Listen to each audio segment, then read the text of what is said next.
আসসালামু আলাইকুম। নিরপেক্ষ নির্বাচন এবং তত্ত্বাবধায়ক সরকারের জন্য প্রয়োজনীয় সংবিধান সংস্কার আমার পক্ষ থেকে স্বাগতম। তো আজকের বিষয় যে এরোপ্লেন বিধ্বংসের উপর কিন্তু খুব বেশি বিমান করা হয়নি, বেশি ভিডিও করা হয়নি। তবে এটা সম্পূর্ণ নিশ্চিত যে আগের আমার ফেসবুক ব্লগে এবং যে ভিডিও করা হয়েছে যে সম্পূর্ণ বাংলাদেশ বিমান বাহিনীর এখানে জড়িত ছিল সেনাকুত্তা বাহিনী। তো সে একটা কালপ্রিট, ও তো কাজেই দেশের বিরুদ্ধে গিয়ে, দেশের স্বার্থের বিরুদ্ধে গিয়ে নিজের স্বার্থ হাসিল করা এবং ওর দলের স্বার্থ, আওয়ামী লীগের স্বার্থ হাসিল করা এবং ভারতের দালাল হিসাবে কাজ করা এবং নৌবাহিনী পর্যন্ত যে তারা পর্যন্ত ভারতের দালালি করে, সেখানে কিন্তু বিমান দুর্ঘটনা একটা প্রক্সি দুর্ঘটনা। এবং প্রক্সি দুর্ঘটনা থেকে তারা মূলত যেটা চাইছে সেটা হচ্ছে যে মোদি হাসিনা ভারতের কুত্তানীতির দালাল যে খালেদা জিয়া, ওই খালেদা জিয়ার তো বিল শেষ। কারণ খালেদা জিয়া দেশের কূটনীতিবিদদের জঙ্গিবাদের মদত দেয়। খালেদা জিয়া জঙ্গিবাদের মদতে সেটা অবৈধ চালায়। আমি জামিন দিয়েছিলাম খালেদা জিয়াকে, এই লিঙ্কে খালেদা জিয়াকে তখন আমি জামিন দিয়েছিলাম। ওই লিঙ্কে আমাকে আটকে ফেলছে মোদি হাসিনা ভারত এবং এই কুত্তানীতি দালাল যারা তারেক ফখরুল, রিজভী, খালেদা, বিএনপি। আমি ওটা স্পষ্ট করে বলতেছি যে তাবেল্লা হত্যাকাণ্ড অবৈধ অধিবাসী তেমন কিছু নাই। তাবেল্লা হত্যাকাণ্ডের সম্পূর্ণ এটা হচ্ছে বাংলাদেশের কূটনীতিভাবে ছিন্ন করা এবং অবৈধ অধিবাসীর বিষয় ওটা হচ্ছে গিয়ে ব্রিটেনের বিষয় তখন ছিল, এখন না এটা।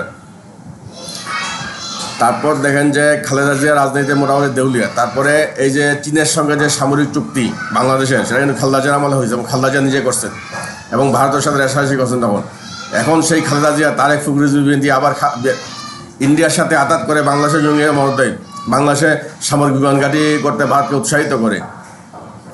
এই যে তাদের নোংরা রাজনীতি, এই নোংরা রাজনীতি, তাদের যে রেশারেশি, তাদের যে স্বার্থ, তাদের যে ক্ষমতার দ্বন্দ্ব। মোদি হাসিনা ভারত তো আছেই, মোদি হাসিনা ভারত তো ক্ষমতা কুক্ষিগত রাখছে গত 15 বছর যাবৎ, ভারত এবং আওয়ামী লীগের দালাল যারা। কিন্তু এই যে তারেক ফখরুল, রিজভী, খালেদা, বিএনপি নামে যে একটা হুতুম পেশা আছে, আরেকটা হুতুম পেশা, এবং তাদের যে ইসলামিক দলগুলো নামে আরেকটা হুতুম পেশা, এই যে হেফাজত, জামাত ইসলাম এবং চরমোনাই, বরিশালের পিরিজ, একটা এই দুইটা হুতুম পেশা, সব মিলে 3টা হুতুম পেশা। এই হুতুম পেশাগুলা কিন্তু বাংলাদেশের রাজনীতির শত্রু এবং এই হুতুম পেশাগুলা কিন্তু বাংলাদেশকে বিচ্ছিন্ন করে, অর্থাৎ ভারতকে ঘোড়াঘাট সামরিক করিডোর দিয়ে, ভারতকে বিমান ঘাঁটি দিয়েই কিন্তু তারা ক্ষমতায় যেতে চায়। মোদি হাসিনা ভারত ক্ষমতায় থাকতে চায় এবং তারেক ফখরুল, রিজভী, খালেদা জিয়া তারেককে দেশে এনে রাজনীতিতে গতিশীল করতে চায়। এখন তাদের কোনো মশলা নাই। যখন সব মশলা শেষ হয়ে গেছে, তখন তারা এই নাটক তারা করছে। এবং এই নাটক তো দেখেনই, তাদের যে বিমানের যে পাইলট তৌফিক না তৌকিদ কি যেন, ও শোডাউন দিয়ে নামে, প্যারাশুট দিয়ে। ওর মতো বাচ্চা ছেলে শোডাউন দিয়ে নামে, ওর মতো বাচ্চা ছেলের পাইলট বানাইছে কেন? ওর একটা চোর মারলে তো পাইলট গিরি শেষ। ও প্যারাশুট দিয়ে নামে, ও বিমান ধ্বংস করে, ও প্যারাশুট দিয়ে নেমে গেছে। বুঝতেই পারতেছেন যে বিমান উপর থেকে বিকল করে দিয়ে ও প্যারাশুট দিয়ে নেমে গেছে। এটা সম্পূর্ণ প্রক্সি এবং এটা মোদি হাসিনা ভারত এবং তাদের যে মদতদাতা আমেরিকান মদতদাতা ট্রাম্পের আন্ডারে হয়েছে। এবং এইখানে সবচেয়ে গুরুত্বপূর্ণ বিষয় হলো যে বর্তমানে যে হাঙ্গানীতি চলতেছে, হাঙ্গানীতি যেটা সেনানিবাসে যেটা সেনা কুত্তা প্রধান এবং মোদি হাসিনা কুত্তা নিয়ে যে খালেদা জিয়ার মধ্যে যে হাঙ্গা যেটা হয়েছিল ডিসেম্বর মাসে, ওই হাঙ্গাতে ওইটা হয়েছিল মূলত মোদি হাসিনা ভারতের টাকা দিয়ে ভাড়া করা, টাকা চুরি পাচারে বিছানা দিয়ে যে দালাল, যারা হিন্দু নীতির যে দালাল, এই যে পিনাকি, এই পিনাকির সঙ্গে যে আগের তো হাঙ্গা ছিল যে তাদের দলীয় নেত্রী রুমিন ফারহানার নাম আমি আর গোপন করতেছি না। এই সমস্ত নোংরা মেয়েদের আমার জীবনে কোনো অংশ যেগুলো ছিল না। এই রুমিন ফারহানার সঙ্গে হাঙ্গা হয়েছিল কুত্তা কাদের এবং পিনাকির।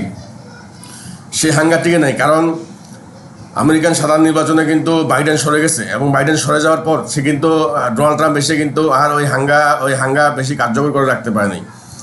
এখন তাদের যে এই যে বিমান বিধ্বংস ঘটনা, তারা বহুদিন যাবৎ আরেকটা হাঙ্গা দিতে এসেছেন।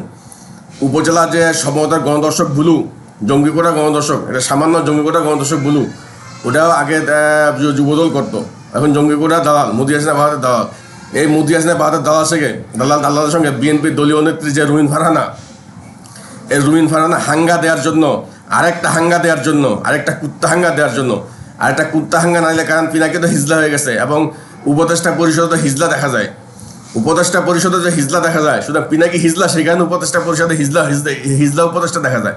এবং আমি তো খুব কঠোরভাবে ধরছি যে বাংলাদেশে হিজলা আইনে কোনো উপদেষ্টা হয় না, হিজলা আইনে কোনো নির্বাচন হয় না।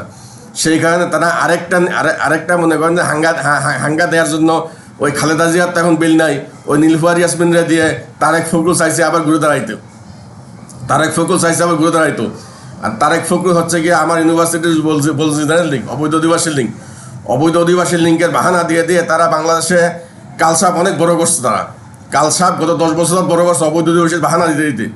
অবৈধ অধিবাসী ব্রিটেনের রাজনীতি, অবৈধ বাংলাদেশের রাজনীতি না, কখনোই বাংলাদেশের রাজনীতি না, আর একটা অবৈধ ঘান্টে হবে না। এবং খালেদা জিয়ার জামিন হল অবৈধ ছিল তখনকার সময় ঠিক ছিল, এখন বর্তমানে অবৈধ, কারণ খালেদা জিয়া নিজের রং করতেছে।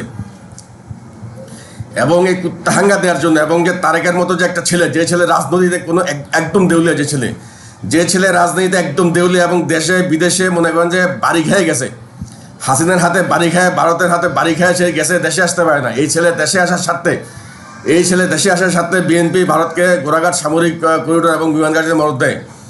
এবং সাম্প্রদায়িক কসাই মোদির যে অবৈধ ক্ষমতার মাগি হাসিনার তো বর্তমানে ক্ষমতার তেমন দরকার নাই, বাংলাদেশের স্বার্থ বিসর্জন দিয়ে হাসিনারও ক্ষমতা থাকা দরকার নাই, কিন্তু হাসিনা নিজের ক্ষমতার স্বার্থের জন্য এই যে ভারতকে গোরাঘাট সামরিক করিডোর দিয়েছে বিমান ঘাটি সহ, এই কারণে এই প্রক্সিটা হয়েছে। ধন্যবাদ।